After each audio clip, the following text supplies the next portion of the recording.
Ladies and gentlemen, welcome back to the True Life Podcast. Got a great show for you. It's a real head scratcher, I think. It is getting into some of the ideas of Marshall McLuhan, some of the ideas about the medium is the message.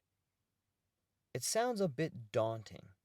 Let me break down what I mean when I say the medium is the message. Think for a moment about how you receive information.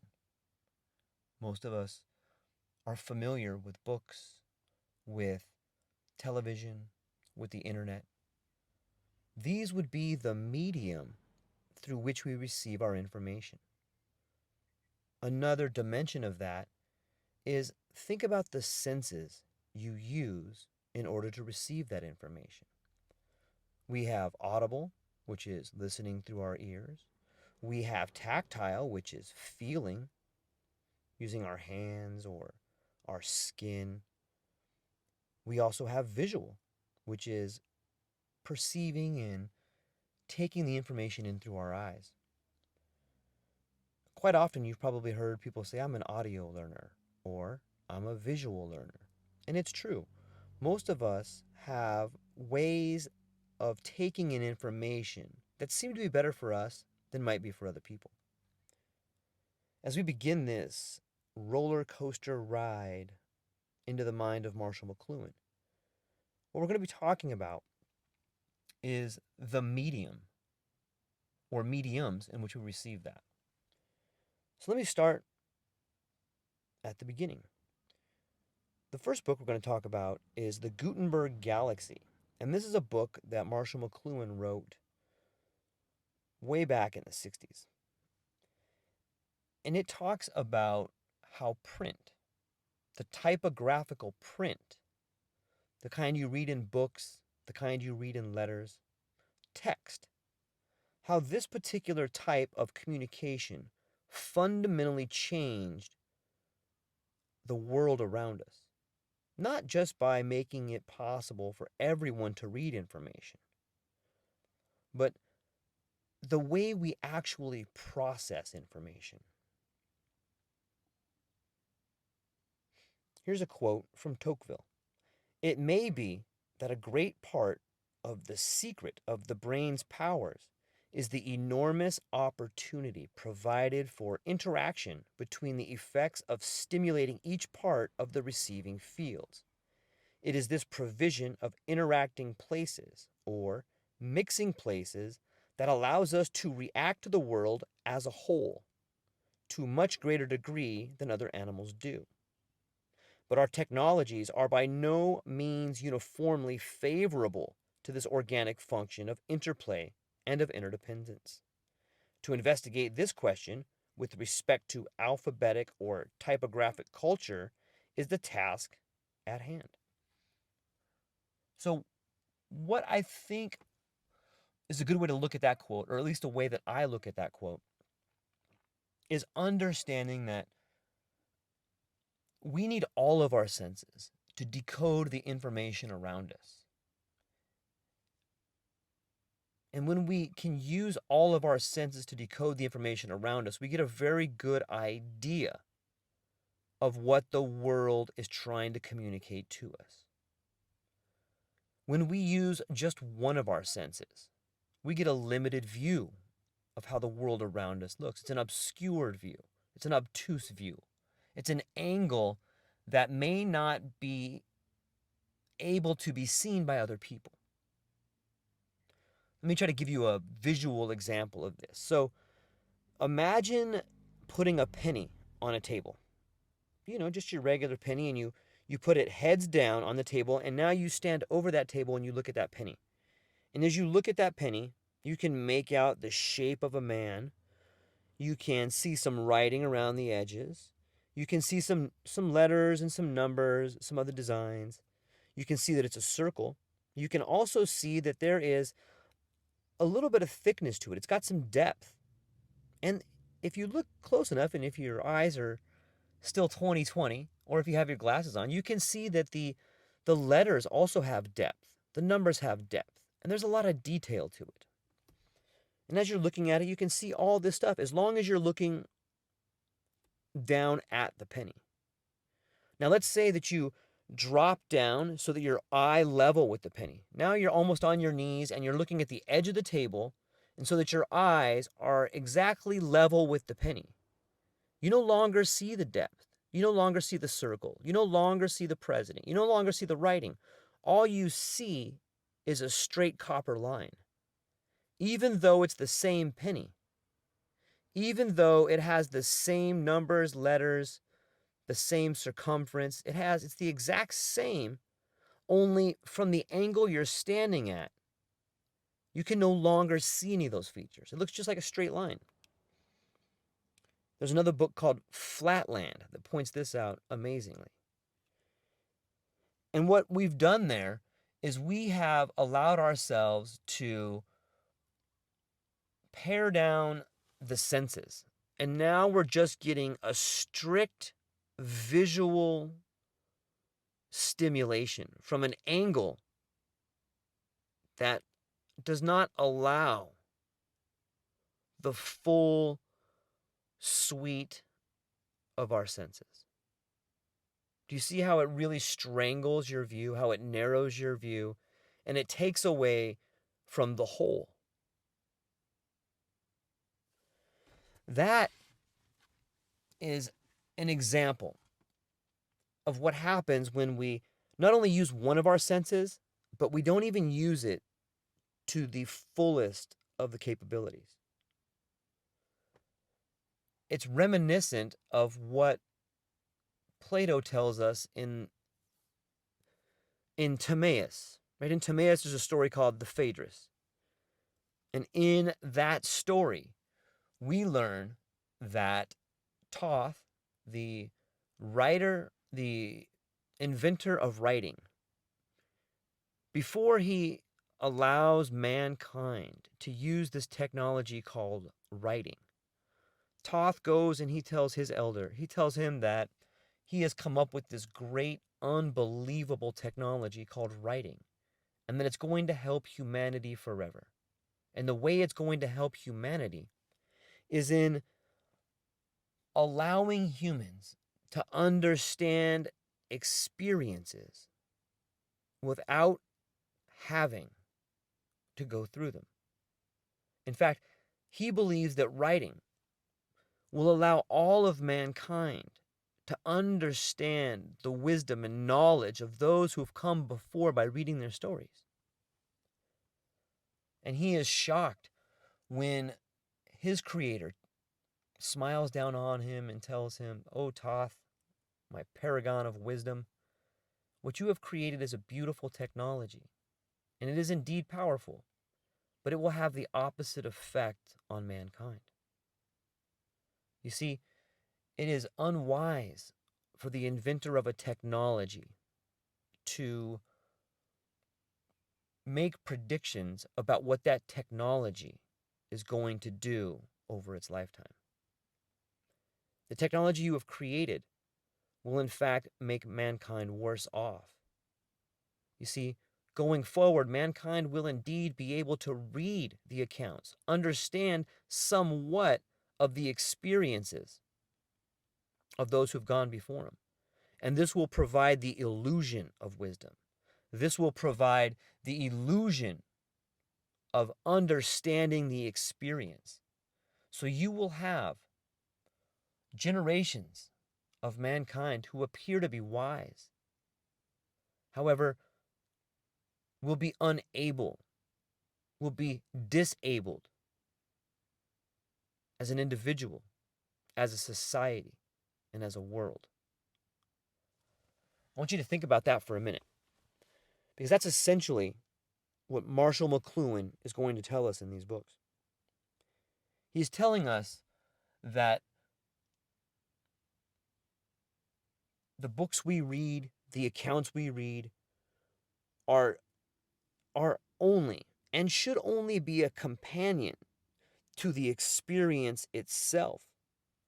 And if you look at the way we teach our kids, if you look at the university today, you can see that people who teach in university A lot of them don't have any experience in the real world. They are, in fact, relaying accounts of people who knew people who knew people who did the thing they're teaching. Does that make kind of sense? And they have no real world experience. And that's why, in my opinion, we see the things happening in our world right now. No one knows. No one any longer understands what it's like to be a statesman because they haven't had to do it. No one understands what it's like to really manage other people. At least not right out of college they don't. And I would argue, at least for the I would argue that you were unfit to be a leader until you've had 25 years in the field in which you want to be a leader. There's a funny joke that talks about a man who started a business, and his business was going to go public, and he got a call on the phone, and this large multinational corporation wanted to buy his business. And they said, look, why don't you fly out here to New York? We'll have a meeting and we'll make you an offer. The man was excited. He lived in California and he bought his plane ticket, and he'd never been to New York before. So he lands at JFK and he gets out of the plane, grabs his bag, and he jumps outside, and all of a sudden he realizes that he doesn't know where the meeting point was. So he looks at his phone and he goes, oh yeah, the meeting point was at Carnegie Hall. He goes, well, that still doesn't help me. I don't know how to get to Carnegie Hall. So in a mad scramble, he's looking around and he sees this woman who's carrying an instrument case, a violin case. And he runs up to her and he says, ma'am, do you play in the orchestra? And she says, yeah. She goes, I do. I just played at Carnegie Hall. And he goes, great. How do you get to Carnegie Hall? And the woman looks at him, looks him up and down. She pauses and she says, practice. Practice. You see, so it's this idea that we no longer know how to learn. It's this idea that it's this idea that we have chosen explanation over experience.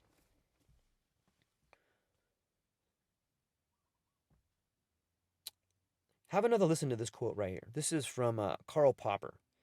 It is The Open Society and Its Enemies by Karl Popper, a work devoted to the study of aspects of detribalization in the ancient world and of retribalization in the modern world. For the Open Society was affected by phonetic literacy and is now threatened with eradication by electric media. Needless to say, the is rather than the ought of all these developments is alone being discussed. What do you think he means when he says, what if we devote the study of aspects of detribalization in the ancient world and the retribalization in the modern world? It seems to me that it's been quite some time that we, as the West, have gone in and colonialized and taken advantage of and attempted to detribalize third world countries. We've gone in and we have tried to push our culture in the West onto third world countries in the hopes of creating, well, I'm a little bit, it seems to me at least that the goal of the corporations going into third world countries is to fundamentally steal all their resources and distribute those resources to a handful of people. I would argue that's what's happening in our countries today. Not even the third world, but in the first world. But I want to talk more about this detribalization and the retribalization. So let's shift gears here for a minute and think about the way in which language the way in which the word shapes our world. Do you think that the interiorization of the technology of the phonetic alphabet translates man from the magical world of the ear to the neutral visual world? Okay, so let me try and give you some examples of the way language can change the way you see the world. Think about your favorite book. Think about reading some text. Presumably, let's just do a hard copy of a book first. So you're looking at the book and you're reading. What do you notice? Well, there's words on a page. They go in a certain order. Are the words a certain color? How about the page? What color is the page? Well, if it's a normal book, you have black words on a white page. Most people don't think about how that sort of frequency changes the way you think. But it begins to establish a way of thinking that is foreign to someone who's not literate. Right? You got black, white, black, white, black, white, black, white, black, white, black, white, black, white, black, white. Back to the left. Black, white, black, white, black, white, black, white, black, white. All the way to the right. Okay, start over to the left. You see, as you're reading, you're getting like this frequency, this flashing frequency pattern. Right to left, right to left, right to left, black, white, right to left, black, white, right to left, black, white. Do you see how that could be kind of training your mind to see things black and white? Can you see how people can get stuck believing what they read is a fact? Black, white, black, white, black, white, right to left, black, white, right to left. You know, how many words are on a page? If you're reading a book that's 1,000 pages, like how much training is that for your mind? It's like taking the chicken and putting its beak to the chalk line. It just gets stuck there. And think about some of the scholars you know. Are they people with open minds that just really in love conversations and are more than willing to have people challenge them on their ideas and even admit when they're wrong? Or are more scholars today people who are willing to defend their published work at any cost, who have decided that their idea is right and that no other idea can in fact challenge it because they're right? Doesn't that hardening of position seem like the cause of a callous mind? You see, I believe that if we were to just do some research on the psychiatry of the written word, I think we could begin to see how the written word has fundamentally changed the way in which we see the world. There's been some work done on it. I mean, the book I'm reading right now is from Marshall McLuhan in the 60s, and we're not even scratching the surface yet.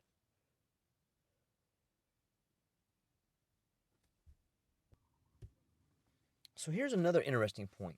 We try and wrap your mind around the ratio in which we use our senses. If you live in the West, you probably use your visual sense more than your audio sense or your tactile sense. We're really visually oriented. Do you think that maybe some of these other senses are atrophied because you use one sense so much? We all have heard stories of people who have gone blind and their other senses are heightened, or they lose their sense of smell and the other senses compensate for it. If we can agree that that does happen, and we can agree that using one sense more strengthens that sense, then don't we also have to agree that by forcing the world to use one sense more than the others, that we alienate other people who aren't using those senses? Maybe we alienate ourselves that way. Here's an interesting quote from the book. The Westerner depends on a high degree of visual shaping of spatio-temporal relations, without which it is impossible to have the mechanistic sense of casual relations so necessary to the order of our lives. Maybe that's why we have people just waiting to talk instead of listening. We're receiving so much information through the visual sense that our audible sense is atrophied. We're barely using our audible sensation anymore.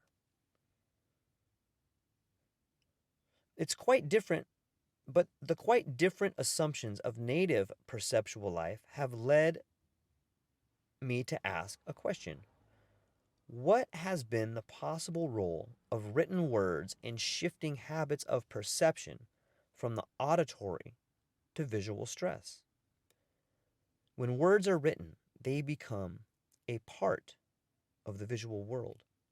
Like most of the elements of the visual world, they become static things and lose, as such, the dynamism which is so characteristic of the auditory world in general and of the spoken word in particular. They lose much of the personal element, in the sense that the heard word is most commonly directed at oneself, whereas the seen word most commonly is not, and can be read or not as whim dictates. They lose those emotional overtones and emphasis which have been described, for instance, by Monrad Krohn. Thus, in general, words, by becoming visible, join a world of relative indifference to the viewer, a world from which the magic power of the word has been abstracted. It's a fascinating thing to think about, that the written word gives you an eye for an ear. And I think there's something to be said about the great poets of the past, be it the Iliad or the Odyssey, or some of our Muslim friends who are able to quote the Quran from memory. I think that there's something to be said about poetry and verse and meter. All these techniques of audible translations, all these techniques of using the audible to communicate. Maybe that's why when you see a great speaker, you're moved to your feet. Maybe that's when you hear a beautiful song, your skin gets goosebumps. Maybe that's why when you hear the sounds of love whispered from your lover, your face gets flush. You see, to me, that verbal communication or the spoken word, when you watch someone who's a great orator, who can stand in front of people and speak well, you are consuming the word with all of your senses instead of just using one or two of your senses. I think it's a much better way of communicating. I'm not advocating people stop reading books. I love books and I love reading. However, I think it's important to understand